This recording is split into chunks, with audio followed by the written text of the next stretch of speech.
So mga kabanat, narito yung video ni Congressman Atienza. Gaya ng pangako ko na kukunin ko yung video ng mga magagandang punto sa ginawang pagninig patungkol sa Octa Research kahapon. Kung saan nakitaan nga ng ang tawag nito yung mga pagbobola. Bola na naman ginagawa at mga palusot. Itong Octa Research, at sinabi nga ni Congressman Atienza na gusto niya magpasana ng bill itong mga kasamahan niya para i-condemn itong mga pinagagawa ng Octa at maaring pagbawalan na ito magsalita dahil nga ang sinasabi ng Octa hindi talaga nakakatulong sa ating bayan, kundi nagkukos daw ng panic sa ating mga kababayan at nagkakaroon ng alalahanin na alam mo naman sa panahon ngayon na tila wala na tayong narinig na positibong balita kundi puro negative. So dagdagan pa ito ng Octa ay talagang naging kawawa daw ang taong bayan dahil nga dito sa pananakot ng Octa. At sinasabi ni Congressman Atienza na kung maaari ay pagbawalan na itong Octa na magsasalita sa publiko, lalo na kasi itong Octa wala naman kasing ginagawa itong mainstream media kundi kunin ang opinion ng Octa na ito na hindi natin maintindihan ano bang klaseng Octa ito. Parang makikita kasi natin minsan na parang may personal talaga sila na interest, hindi sa layunin na gustong tumulong sa bayan, kundi ang personal na interest yung kanilang ang nakikita natin dito sa pinagagawa nilang pag-iingay sa media. At itong Octa ay lumabas lang ito nung nakarang taon kung saan pumutok na itong virus na ito sa buong mundo. So narito yung pahayag mga kabayan o pagtatanong, at dito makikita mo kawawa itong si Octagon o Octacore, itong si Rai, siya yung head ng Octa Research. So panoorin yung mga kabayan. Urging my colleagues, pagbawalan na natin itong Octa from making any pronouncement. Yes, thank you, Mr. Chairman. Can you hear me? Yes, sir. You may proceed, sir. Well, thank you. First, I'd like to congratulate especially the ladies who initiated this hearing. Because this is a very important, critical hearing where the public will be assured after this. Ano ang papel ng Octa? Dahil dating sa buong bansa ng Octa, up to now, parang sila authority on the issue of the COVID-19 pandemic. And actually, wala pa akong narinig na positive report sa kanila. All this time, from the very beginning, where they got into the picture, we got nothing but the very negative and fearful predictions. So I'd like to clarify also for myself. Ano po ba talaga ang personality, authority, accountability ng Octa? Sabi nyo, and I heard it from two of you, at least 10 times, that you are a UP institution. But we have somebody from UP here, they can confirm it, but I've already checked with UP. You are not a UP institution. You are a private entity. And as a private entity with no accountability, you are treading on very dangerous grounds. You can cause panic. You can cause the economy to collapse. You can cause political upheavals. You can cause anything with the kind of posturizing that you are giving the people. So my question is this, ano po ba talaga ang authority ninyo para kayo ay magbigay ng pronouncement, projection, analysis, and all of these things that come out of you? Meron po ba kayo authority coming from anyone? Thank you for your question. Excuse me. Don't say UP because I've already checked with UP. You are not. You have not been authorized by UP to conduct all of these things that you are conducting. Yes. So nanggagaling po ang inyong authority? Deputy Speaker, thank you for your question. And it's true, no? We're not part of the University of the Philippines. We have been very clear about that from our press statements, our disclaimers on our research work that's published and provided everyone. We're doing this to clarify, Your Honor. We're doing this really as a public service to the Filipino people. We're providing the state of COVID-19 in the country, and through data analytics, we're providing information to the public. We have been coordinating with government in many occasions already, and have been also, in a sense, replicating their messaging of safety and vigilance and citizenship. Again, the goal is to contribute, like many other citizen organizations, the collective fight against COVID-19. That's the intent, sir. What you mentioned was never mentioned in the beginning of your appearance. In the beginning, you were posturizing as a UP institution. You cannot deny that, Mr. Rai, because I am one of those who was made to believe that you are a University of the Philippines institution. You never denied that. Kung hindi po namin sinasaliksik, hindi namin malalaman. At hindi malalaman ng Taumbayan. And I'd like to follow up my question, Mr. Chairman, by asking them directly, ano po ba talaga specialization nila? What made you feel that your opinion and your pronouncements will help the country? What gave you that impression? Well, sir, thank you again for your question, Deputy Speaker. As citizens of the land, and in a time when the country is in crisis and in need of bayanihan, we felt compelled as individuals to band together. Deputy Speaker, sir, we are not the only group doing data analytics. There's a very good group in UP, the UP Pandemic Response Team. We come from the same family. We are not part of the team, so we decided to come together and have build our own team inspiration because of that inspiration. And again, the goal is to contribute po. There was a dearth po of information to the public about the state of COVID-19. And we understand this because the DOH has had to do things quickly, and there was a crisis situation, government had to act. So we felt that it was part of our duty to inform our own countrymen. This was the state of COVID, because the data we were getting, Your Honor, is from the Department of Health. And as the Department of Health began to improve its data analytics, we began to work with them more closely and on various junctures. We decided to continue this effort po, and make very clear that we were divorced from UP po, that we were not part of UP. And UP, in fairness to UP, who recognizes us and has given us the opportunity to serve through Octa. Okay, we are not part of UP. We reiterate that po, and it has been clear also to the University of the Philippines, our mother unit, because this is volunteer work for many of us. And so this is the story, Deputy Speaker. I hope that my candidness answers your question po. We should be judged by the reports we have been submitting to the public. We should be judged po by the pronouncement we have made. And when we said that there was a surge, indeed it did happen, and indeed the government did respond. And again, our own goal is to help government, civil society, the private sector respond to this collective challenge. This is all our intent, sir. And if the public and this Congress does not see it as important, and it might create problems, we will listen to your own suggestion. Should we close down Octa? Should we stop doing what we're doing? But at least hear out, Your Honor, our intent. We are just citizens like you who want to help po. Mr. Chairman, he kept on mentioning about citizenship. Ano po ba citizenship niyo? Mr. Rai? Well, I'm a proud Filipino citizen, sir. Filipino citizen. Yeah, I am proud. Let me clarify that, kasi before the new constitution, I chose to be a I chose to be a Filipino citizen because before the 87 constitution, I was naturalized po. But That's because of the new constitution, I'm now natural born. I'm very proud of choosing.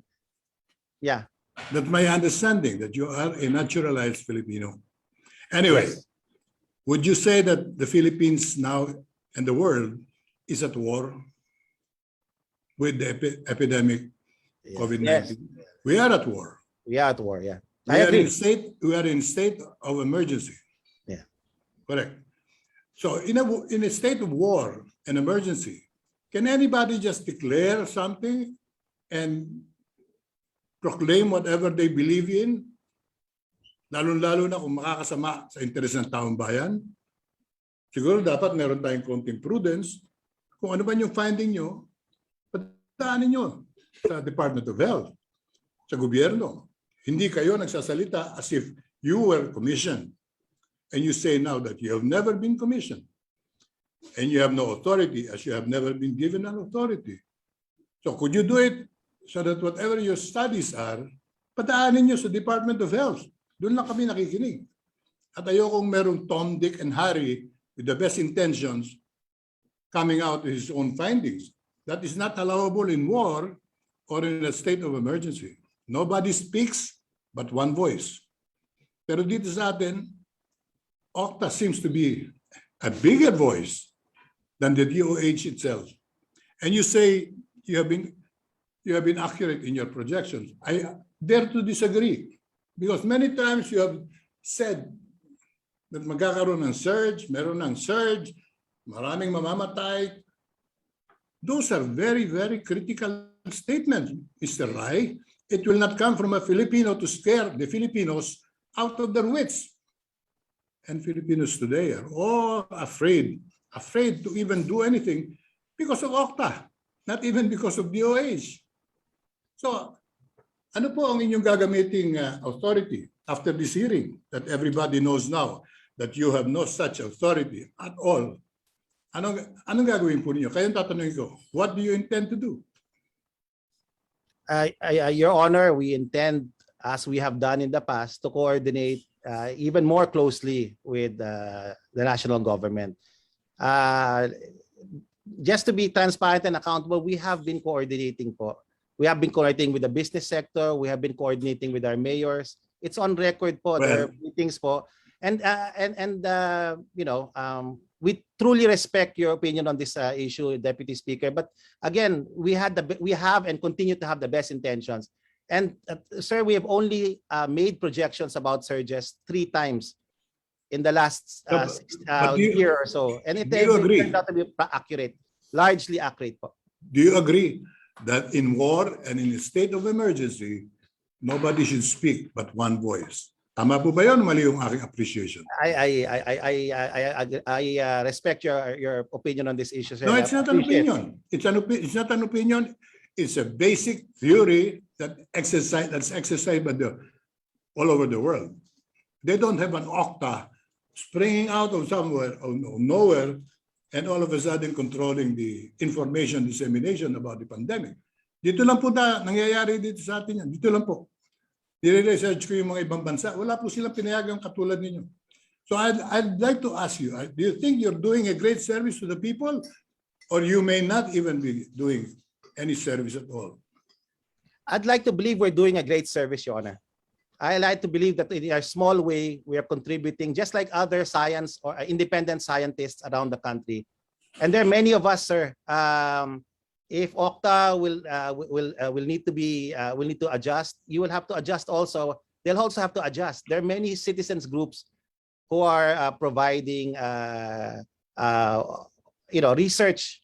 It's not opinion, sir, but research based on data about the pandemic. Again, the goal is to help inform and empower our own citizens with information.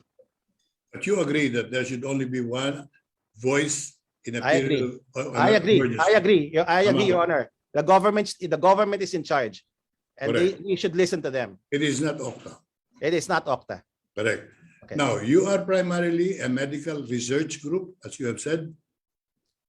Your Honor, we're an interdisciplinary research group. We believe that the COVID-19 challenge is an interdisciplinary challenge.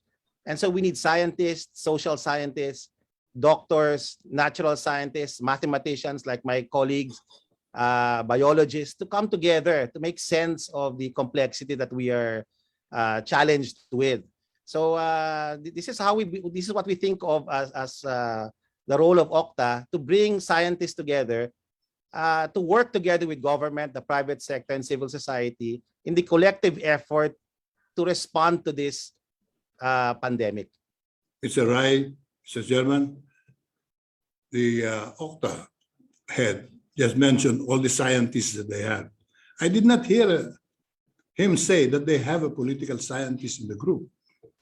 I would like to believe that I am the student of government in the group, but I'm not the only one. There are 3 or 4 social scientists who are part of the group also. So you have a political scientist in the group. Yes, sir. I am the political scientist in the group. Is it also your concern to know who will be the next president of the Philippines? Because the other 1 month or 2 months ago, or 3 months ago, Octa came out with its own finding that if elections were held today, Sara Duterte will run away, winning. Ano pong basis ninyo ron? Bakit kayo nakikialam sa politika kung kayo ay medical? Sir, we're a research group, sir. We're a research group which has 2 research components to this research group. One is dealing with COVID research. The other is dealing with public opinion research. And our public opinion research, we have been providing the public the outputs of our surveys since January of this year. There's been no problem with that. And we just simply released our second national survey results that you're referring to. So we believe that public opinion research is important for democracy. It's important for governance. It's important for our fight against COVID because we just released results of our COVID research saying that minimum public health standards have declined. Okay, we've also released survey results on vaccine willingness, which has improved. And I think that that's important for government to learn that more people now want to be vaccinated. So these are I'm not in any way questioning your other surveys. I'm questioning your political survey because you know very well, after sowing fear in the hearts of the people, you say that somebody is sure to win. You are carrying a lot of weight on the public perception. So I am questioning that aspect, Mr. Chairman. Octa is not a political research group. They're entering the field as a medical research group, speaking out of their own findings and their own opinions and their own analysis. I will urge all my colleagues, let's pass immediately. I'm willing to sign it immediately. Let's sign a resolution not allowing or at least condemning this malpractice of somebody positioning himself prominently in the face of the pandemic and projecting political developments in the country, which very well influence a lot of people. Hindi po tama na yung nananakot, siya rin na magsasabing, ang mananalo ay si Stella Kimbo. I don't think you would do that because Stella Kimbo has not even requested you to do that. I will not ask you anymore. Who requested you to come out with political studies and announcing this at the same time coming from your own stage as a medical group? Would you agree that political projections today coming from Octa will carry a lot of weight, much more than even the social weather or Pulse Asia, because they are not involved with the COVID-19 pandemic? You are at the forefront and you are taking advantage of your position to now influence the elections in 2022. Can we request you to refrain from political pronouncements? And if you would want to join the political fray, that's your right. But do not blend your so-called commitment to medical advantages for the people and at the same time inserting your political views. Hindi po tugmayan. Magkahiwalay na issue po yan. And I'm happy now that you have all been given the oath so that everything you're saying now, we can hold you responsible later on. Mr. Chairman, Mr. Chair. I'm ending my interpellation by urging my colleagues, pagbawalan na natin itong Octa from making any pronouncement, whether lalo-lalo na regarding COVID, because we have not gotten anything from them, and people are in desperate need of some assurance na hindi naman 100% accurate yung sinasabi nila. So yan mga kabanat, yung nakapakinggan, nakakalungkot mga kabanat yung pahayag sa nakita natin talaga yung realidad kung ano ba talaga yung nasa likod ng Octa research niya ito, pati nga yung mga sagot niya kay Congressman Atienza, tila medyo lumiliko-liko, no? Makikita natin na may mga personal na interest. Tingnan mo naman, dati silang political analyst, at saka ang pagka tatawag nilang analyze sila, hindi sila parang oong parang kabote na bigla lang lumitaw sa panahon ng pandemya. Alam naman natin na itong mga to ay matatalino ang mga to, kaya nga sa paghihiring ni minsan parang hindi ko narinig na nagsalita ito ng Tagalog, puro English. Diyan pa lang mga kabanat, makikita mo na sa isang tao na ang pagpahalaga sa ating bansa ay hindi mo makikita kapag isang tao ay ayaw magsalita ng salitang atin. Diyan makikita, kasi yung taong may pagmamahal sa bayan, diyan mo makikita yung pagmamalasakit. Magsasalita yan ng salita sa atin dahil nga gusto niya maintindihan ng taong bayan yung kanyang layunin. Hindi yung idaan mo sa English. Tingnan mo yung mga senador diyan, mga congressman na ayaw magsalita ng Tagalog. Diyan mo makikita na sila tila paimbabaw yung kanilang paglilingkod sa bayan. Parang masasabi natin serbisyo at saka personal na interes. So parang nangibabaw pa yung mga personal na interes niya kaysa serbisyo sa taong bayan. So yan ang ano natin, no, na kakalungkot. Sana toldokan na ito ng gobyerno, alisan na ito ng kapangyarihan, o di kaya iripaso masyado. Talagang naniwala ako na sa banda na ito, sa Octa research na ito ay malaking impluwensya niya sa Department of Health, o di kaya itong si Duque at tila pinapakinggan na ito.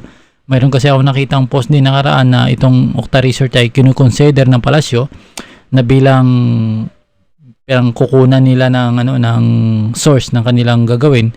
Kaya nga wala nang ginawa kundi i-lockdown. Sa palagi kasi ng gobyerno, yun ang pinakamasarap na desisyon, ang i-lockdown, dahil alam natin pag nag-lockdown wala silang gagawin masyado mga kabanat. Yan ang nakikita natin, kasi palibasa itong nating sa gobyerno, mga tamad, ayaw magtrabaho, gusto niya lockdown. Kasi pag naka-lockdown mga kabanat ay work from home ka, wala ka nang gagawin, nag-aantay ka lang, nakanganga kung anong ibabalita sa iyo ng mga frontliners mo na siya yung naghihirap, samantala yung mga leader na dapat nag-iisip nga ng solusyon, sila yung pasarap sa buhay.